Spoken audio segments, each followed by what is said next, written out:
Hey, what's up, party people? Welcome to Honest Trailer Commentaries.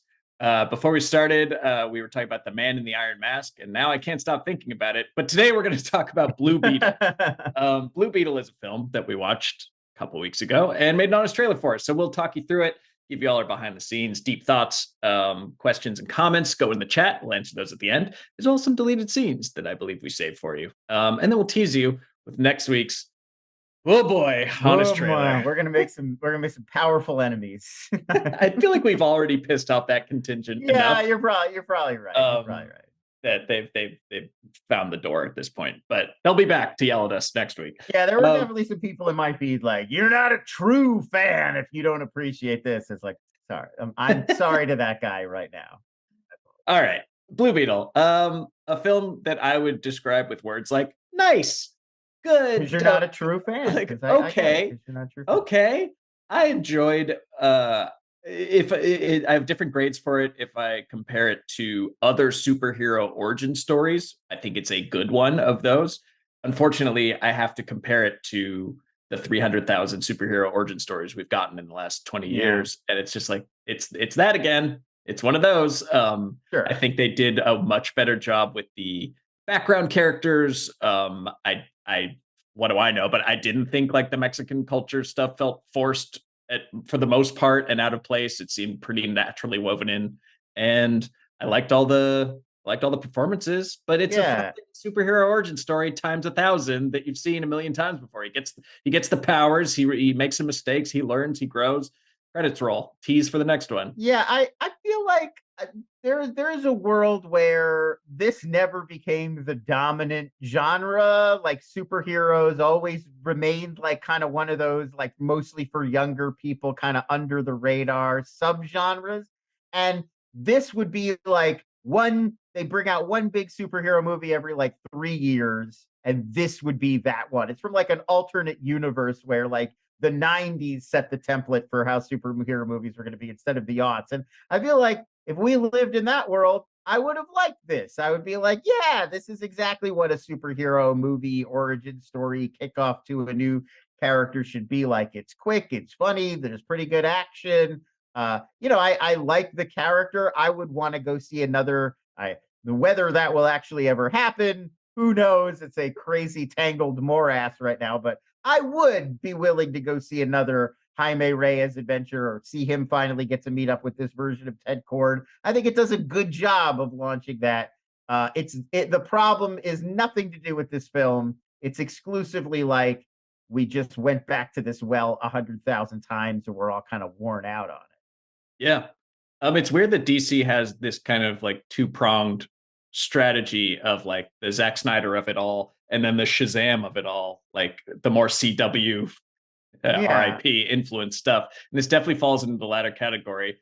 And like, yeah, it just like it's fine. It's good even. It's just not sticky. Like there's nothing I yeah. will remember about this except for like George Lopez. I feel like we keep coming back to these stories, and not to knock the people who came up, like they're geniuses, they're great writers. I love all those old Silver Age, Golden Age comic book writers, but they were knocking these things out quickly. They were purposefully making them very similar to all the other stories because that was the job. It was like, well, we need to have our character that's like our version of this character. They knew what was working. They knew what the formulas were. These were comic books for children decades ago. Like we're pushing to the very limit of what you can do with these kinds of formulaic stories. These guys were knocking out 8 issues of this in an afternoon. It was like scrawl it down so we can run down to the corner and get our sandwiches. And I feel like now we're coming back and we're treating them like these holy texts, like this mana, this scripture that we have to like protect and guard. It's like, man, Blue Beetle, that was just like an afternoon. They just came up with something. It was so casual in its day. And now we're demanding that it become our myth. Yeah. We want these Well, to be like the Iliad and the Odyssey. There are core foundational stories, and it's like Blue Beetle's kind of silly. Like it always was. And I like that about this movie, that they're kind of like a little bit aware of that, and like the Ted Cord version is kind of a goofy throwback. I thought that was fun. okay. Well, let's continue to tear down the monomyth, the iconoclast that we are here at Honest Trailers, and watch the Blue Beetle one. Let's roll it.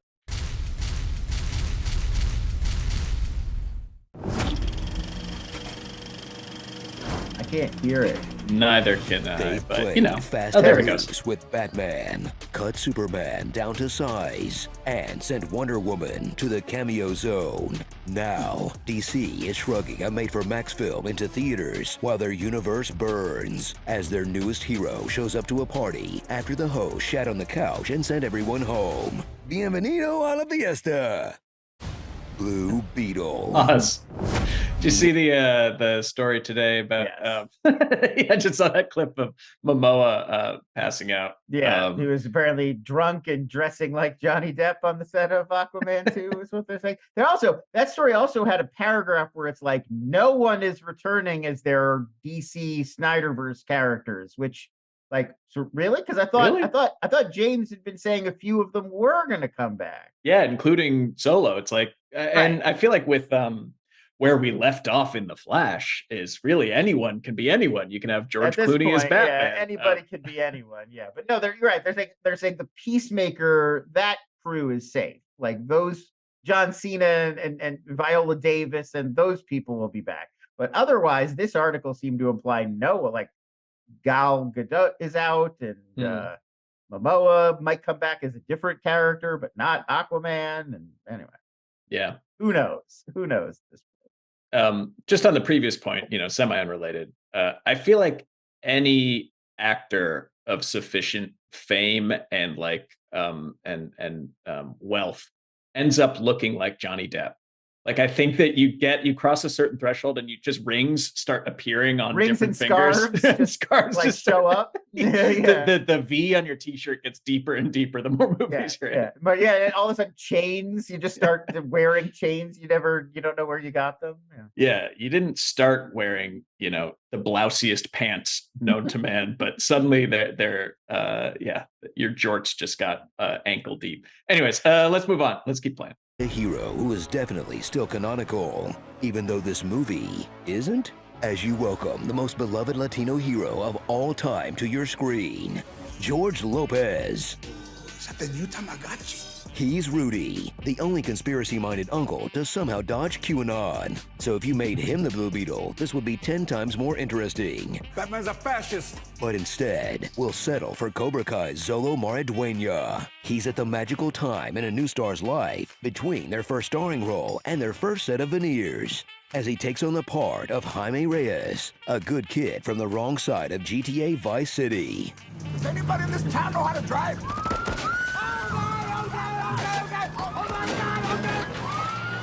Everything will change when he contracts a mean case of superhero origins. I just want to briefly, go down the Elseworlds path of if George Lopez got to play Blue Beetle. Oh, you mean in the 90s or today? Let's do both. I mean, like classic George Lopez? Take your pick. Yeah, that would have been incredible. Absolutely incredible. There was a very frustrating 5 to 7 minutes of me working on this trailer where I wanted to reference George Lopez's previous superhero role, and I was sure he was in a Spy Kids movie. I could picture him as the villain in a Spy. He's got that the monitor, and his face is taking up the whole monitor. But I couldn't. I looked up all the Spy Kids movies. He wasn't in the credits. I was terrified. Then I realized Shark Boy and Lava Girl. Oh, he's the villain, and he's not the villain in a Spy Kids movie. He's the villain in the Spy Kids adjacent film, Shark Boy and Lava Girl 3D. So there you go. That was my big George Lopez. I just think it'd be funny if today's George Lopez, you gave him the Blue Beetle suit, forced him to get abs. Why not? I mean, you don't need abs. The suit is doing everything. You're just in the suit. You could be anybody in that suit. That's true. And I was gonna say we should give comics more superhero roles, but I feel like that with Paul Rudd, and I guess he's not a comic, but comedy first people, Chris Pratt and stuff like that, they got superhero roles and it worked. But also you get Blank Man. Sometimes you get Blank Man. There are so many suit-based heroes you really could. You don't need to do, and not everybody needs to be a Hemsworth to do the superheroing. A lot of them get their powers from magic. Dr. Strange could be a heavy set guy. It's just magic. It doesn't. Yeah, but they always have abs. they always have a shirtless scene in there, and the actor always gets real excited to like do their Men's Health article and work out for 6 months. I'm just saying, there are plenty of these heroes that like Josh Gad could do it. There's nothing stopping Josh Gad from doing it. It's just a suit-based power anyway. But there's a weird like comedian to steroid pipeline, with sure, like Well, Chappelle, Carrot Top, Joe Rogan, Gallagher, right? Isn't No, Carrot Top. Carrot Top. Carrot Top's swole. Damn, he could be a villain by himself, just ripping people to pieces with his massive Carrot Top. All right, keep going. 3, symptoms of which may include itching, So itchy. This thing. burning, Oh my God, I'm on fire! and weird boners. Hey guys, I found something in the drawer. Nothing happened. Her mom died. I feel a surge of blood rushing towards your mid-region. Pause. I cannot believe, look, they're both attractive people, but that was wild that they make out right after she tells him about her mom dying. Yeah, they switch very quickly. And also with the speed of which, look, again, maybe a younger man, but like his pants were raised like for that to happen. She needs to be telling him about her dead mom, and he needs to be already at least half torqued, because it's like dead mom, kiss, boner. It's like he needs to be already on the way up. Well, she's very attractive, so she might be talking about dead moms, but and he just hears like the teacher and the Peanuts, like he's already moved on to the next. Like, we're getting to know each other better. This is going to lead to something. This is going to work. I haven't even looked up these two actors. I have no idea how close they are in age, but it felt like they were writing her as older than him until the romance started, and then I was like, I guess they're the same age after all. Yeah. Did he just graduate from high school or college? College. Okay. So he's like 22, but I thought they were it's nothing to do with how that actress looks or anything about that. It's just the way that they present her in the story. Well, she's like a board member of like Raytheon or whatever. Right. And I'm like, okay, it was her dad's company, so she's an heiress. So whatever. I guess age ain't nothing but a number as far as that goes. But like, I don't know. It was just a weird, like, I assumed she was supposed to be like 30 and he was supposed to be 22. And then immediately they're like, oh, hey, how you doing? And I was like, I guess they're both 25. I don't know. Yeah, I'm looking it up. Not a complaint, just a thing I noticed. She's 28 and he's 22. Right. Problematic. May, December. I'm not trying to say that. It's fun. I hate it when people kiss on camera. There's a huge power differential because she's the CEO of a company. He's the Blue Beetle, some kid from the wrong side of there's no tracks, but the wrong side of the bay, the island. Yeah, the key, right? Edge key. They're on the edge keys. All right, keep going. It's not Miami. Because it's his body's City. been hijacked by the Blue Beetle, an alien suit that's just as deadly and effective as a fighter jet controlled by your Alexa. Engaging threat. Engage now! Kaji, do something! Testing acceleration systems. Too fast! Host overreacting. You kidnapped me! All right, Kaji, activate! Rebooting. Rebooting? Are you kidding me? Together, they could search for where the Blue Beetle came from, why it's on Earth, and why it chose Jaime as its host. Or they could just not do that. You don't actually care about Blue Beetle, do you? They don't. What the hell is Blue Beetle? Like Superman at Metropolis or the Flash in Central City, but just not as good. It's kind of a letdown. If you need an actress to fall in love with a guy pretending he's in terrible pain, you call Neymar's ex. Neymar! A little football joke for you. Yeah, what do you think, guys? I did not is Jenny Cord. She's a billionaire nepo baby on the board of her daddy's CGI army factory. But if she were running things, they'd be a charity. Honest. It's not about taking from the community, but giving back to the community. Watch her play Hide the Big Blue Beetle Box from Susan Sarandon. I like so Cord Industries, Stark Industries, no shareholders. There's clearly nobody like, hey, we like selling weapons. That's how we make money. No, she's Yeah, but I didn't get the sense that they stopped making weapons, just that they also now have an initiative that's like, they're going to build a library or two. I think she comes out and straight up says, we're not going to make any more weapons. We're not going to make that weapon. I don't know. I don't feel like if Sarah Lockheed took over tomorrow, like I don't feel like they have the option to just They're stop. like, yeah, we've actually put a lot of R&D into these laser guided death missiles. So this radar is like what we do, really. That's like the whole company is really that's like what we do. So we're gonna make we're gonna make cookies now. Like what? She's gonna flip a big lever from death bombs to cookies. Yeah, and then the factory changes up. It's like one of those comic book tropes where it's just like people are good at science, and it's like in a general way. Like you throw them any science thing, and they're gonna get there. Like Ant-Man's daughter obviously could figure out the quantum realm. She's good at science. It's interesting. It's like remember the law of diminishing ninja returns? Yes. Yeah. So for those who aren't aware, well, in film, one ninja is dangerous, but a lot of ninja are cannon fodder. So it's like one scientist is brilliant, or one nerd is brilliant, but if you have a lot of nerds, like those are just nerds. They don't know what they're talking about. Yeah, you can put them on anything. So like she can go into Cord Industries tomorrow and be like, we're going to work on green tech now. And they're like, okay, that missile, forget it. Hey, I'm building a big fan now. Exactly. All right, keep going. Brandon's Victoria, a supervillain who's contractually obligated to do at least one racism per scene. Dr. Sanchez, hello. Actually, that's not my name. Well, have a cigar. They're made by real Cubans. Andale. And who got her degree from the same grad school as Dr. Evil. Don't get in my way, Jennifer. Target the family. We could kill him. Oh, bummer. We can learn a lot more if we take it off his corpse. She's so evil, the only explanation that makes sense is if a bunch of Dalmatians drop-kicked her mom off a cliff as a kid. Love it. Awesome. How can we show that clip more often? Please. Yeah, I mean, what Susan Sarandon, she just wants a check, right? Like of course. Yeah.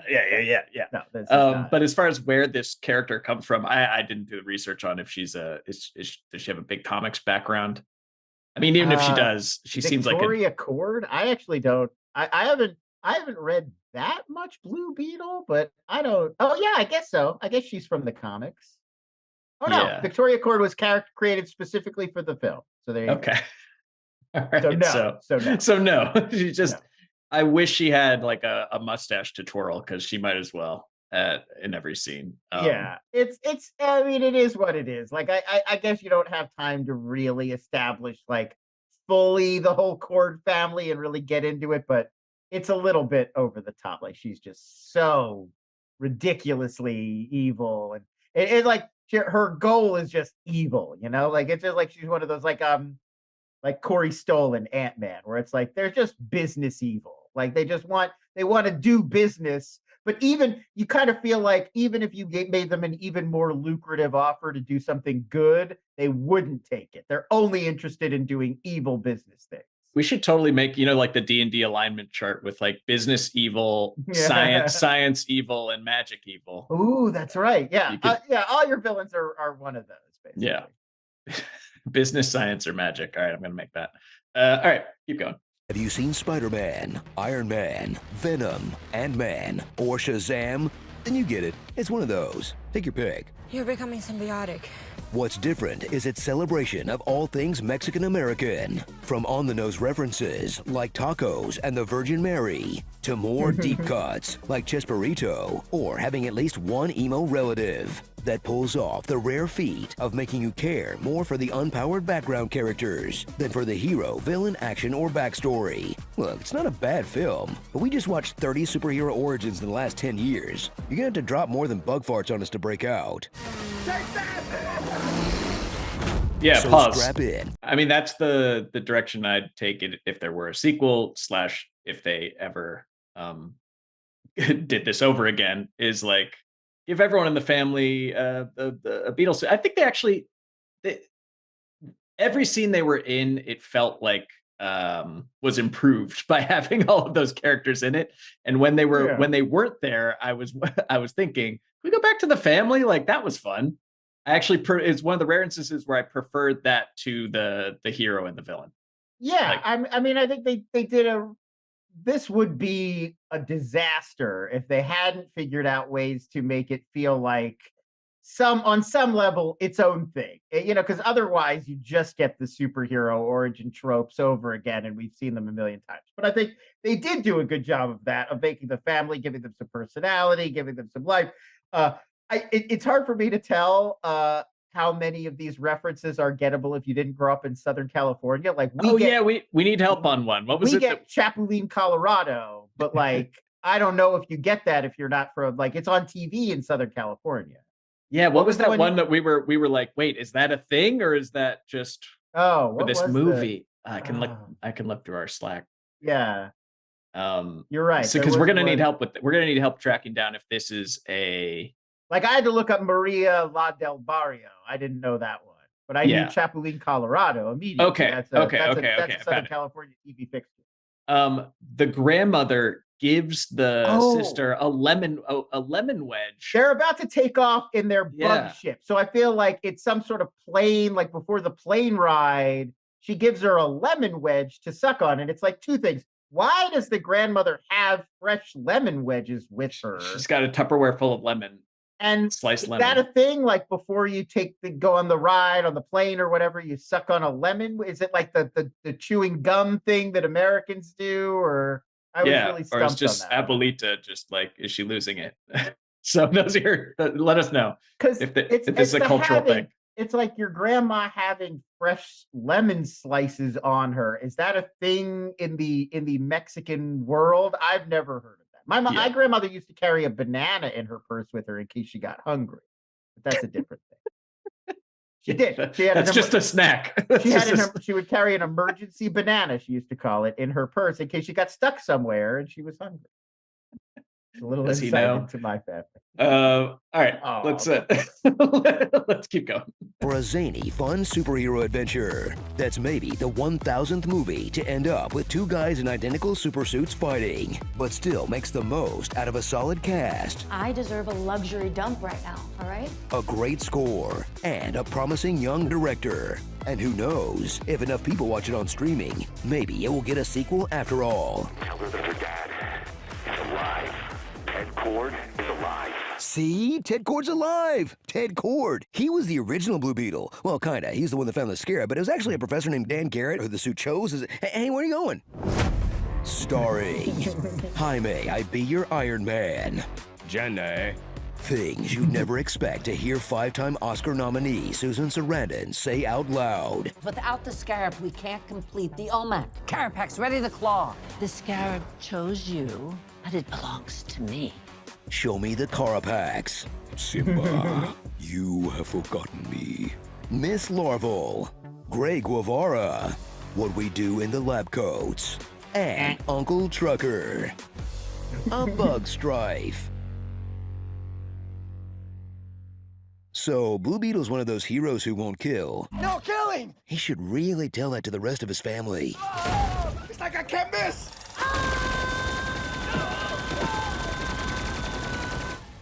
Hey, look, Mom. They're lasers, maybe?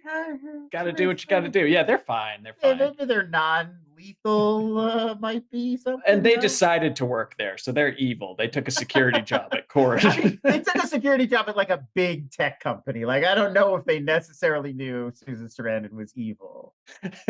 It's a fair assumption to make.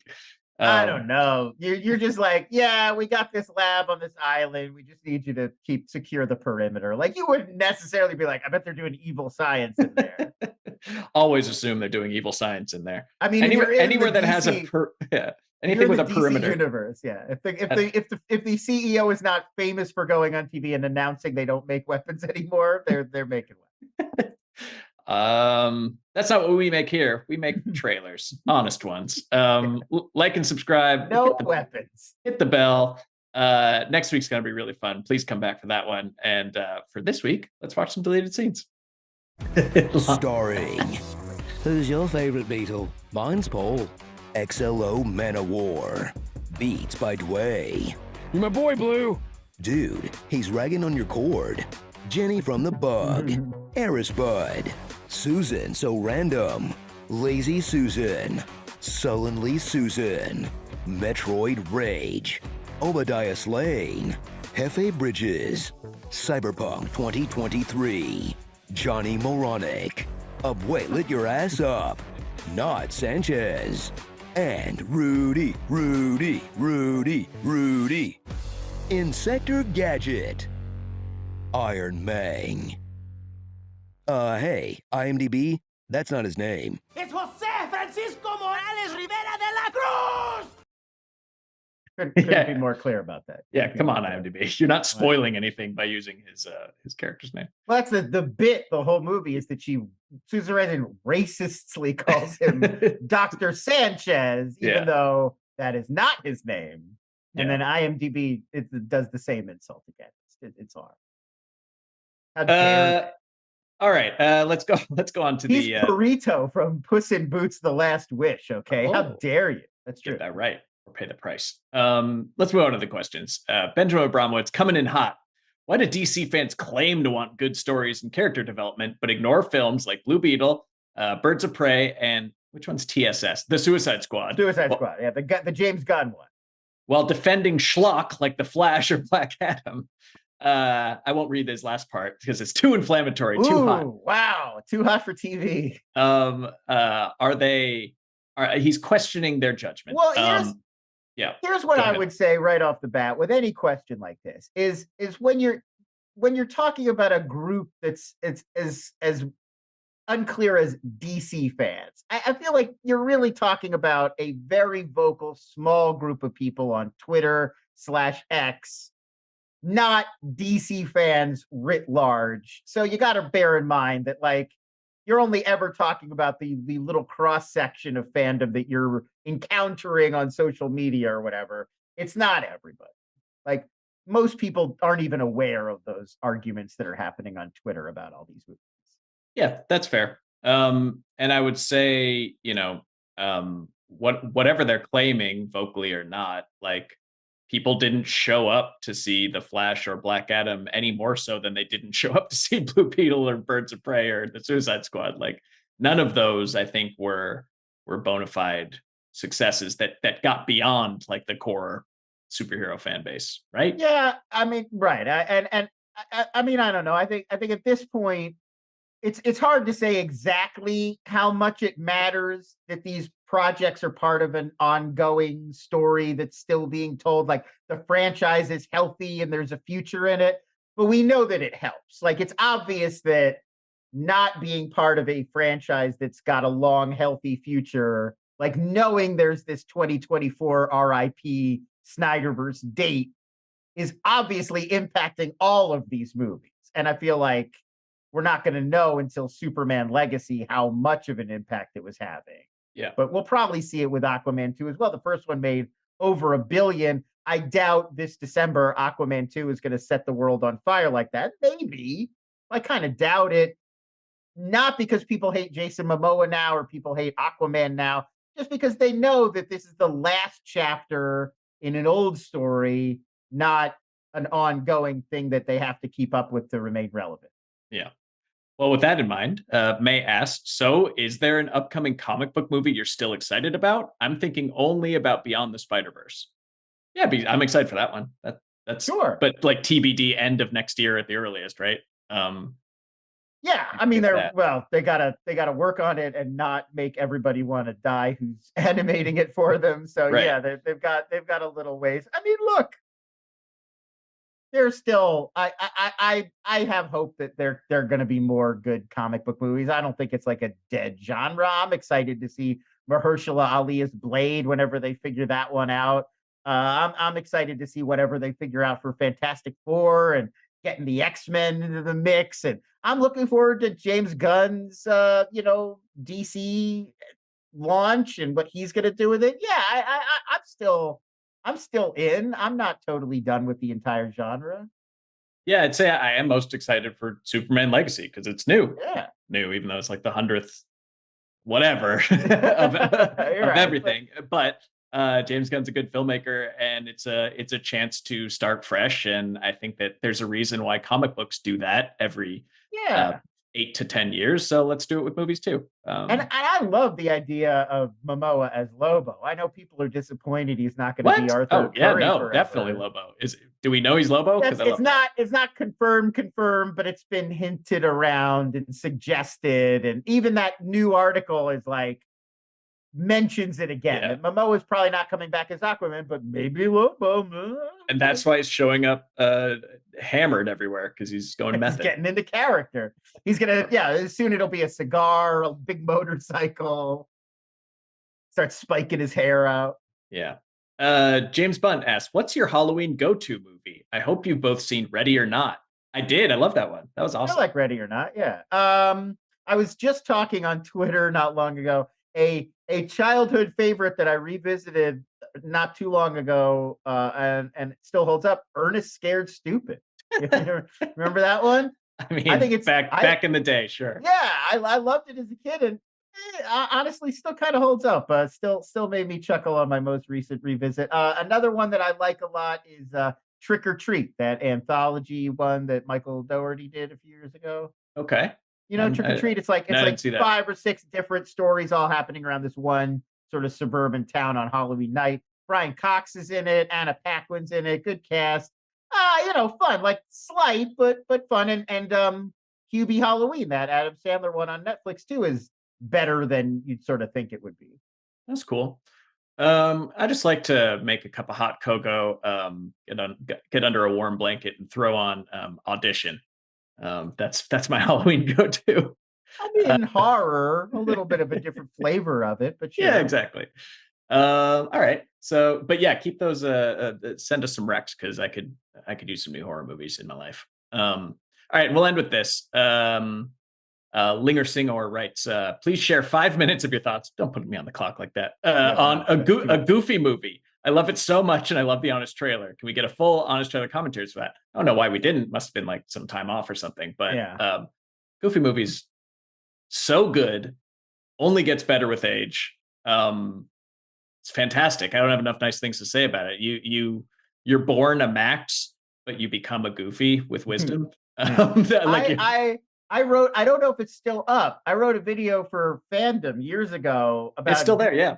About Goofy movie is this kind of transitional moment where Disney suddenly discovered, like, oh, in addition to these like the great Disney classic animation, that kind of style, we could do these like fun, self-referential, kind of snarky, postmodern sort of animated movies as well. And like that kind of has taken over and become almost the predominant version of Disney movies now. And I feel like Goofy movie was really that moment where they discovered, like, oh, there's this other personality that we could be pursuing aside from like the storied fairy tale, beloved animated classics. Yeah, like they. So I love Goofy movie. Yeah, it was set in a modern world. I mean, pop culture jokes, kind of self-effacing references. Like they have Lester's Possum Park, which is kind of like a chance to poke fun at themselves a little bit. Yeah. And then like modern. Yeah, but revisiting those old worlds in a modern context. So it's like you're not totally removing like Goofy and Pete and all of this like from their original context, but you're updating them so they're more relatable for modern audiences. Yeah. It's got comedy, it's got heart, it's got adventure. It's a perfect film. It's a Goofy movie, and that's why we love it. But you mentioned Powerline. The other thing is like the songs are like it's a lot better than you sort of expect it to be. Yeah, it didn't need to be. It didn't need to go that hard. Yeah. So Brian or Tevin Campbell, I thought. Oh, you're right. It's Tevin Campbell. Wait, is it? Hang on. It is. I think you're right. Well, we'll revisit it just for fun. But I hope that satisfied your Goofy lust. You are correct. It's Tevin Campbell. That was mine. All good. Brian McKnight's got some jams too. You know what? We're gonna take off onto maybe another galaxy for next week. You'll be surprised. It's even more boring than the galaxy we're in today. But thank God they went to a new galaxy that was a different part of Northern Ireland. But what we're going to bring back with us in a different galaxy. We're bringing something back with us that's really, really going to underwhelm. That's your clue for next week. God, this is a slog, but we got through it, and now we get to really talk about it. Yeah, likewise, not a fan. So come at us, bro. Next week, right here on Honest Trailer Commentaries. Thanks for watching. Bye-bye.